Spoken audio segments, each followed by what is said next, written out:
اللہ پاک جب محبت کرتا ہے کسی بندے سے تو اس بندے کے ساتھ خیر کا ارادہ کر لیتا ہے. دوسرا معنی،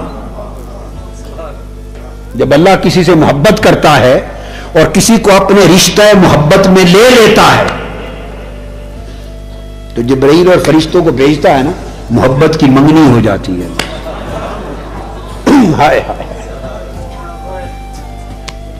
محبت کی منگنی ہو گئی،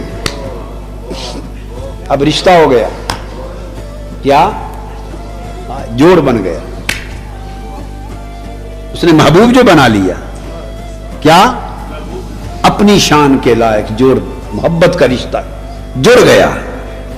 تو فرمایا جس کو محبت کے رشتے میں لے لیتا ہوں تو اس کا معنی یہ ہے کہ اللہ اس سے خیر کا ارادہ کر لیتا ہے.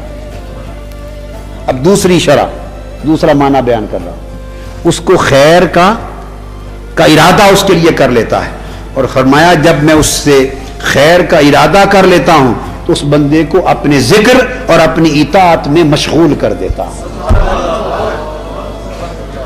جب خیر کا ارادہ کر لیتا ہوں محبت کے باعث تو پھر کیا کرتا ہوں، اس بندے کو مشغول کر دیتا ہوں اپنی یاد میں، اپنی اطاعت میں، اپنی بندگی میں، اپنی عبادت میں، اپنی رضا میں، اپنے امر کی تعمیل میں، نفس اور شیطان سے بچنے میں، نافرمانی سے بچنے میں، گناہ سے بچنے میں، عذاب کے راستے پر جانے سے بچا لیتا ہوں. جب ارادہ خیر کا کر لیتا ہوں تو ساری خیر اس کو اپنے جرمٹ میں لے لیتی ہے، گھیرے میں لے لیتی ہے. اس بندے کے اعضاء سراسر اطاعت بن جاتے ہیں.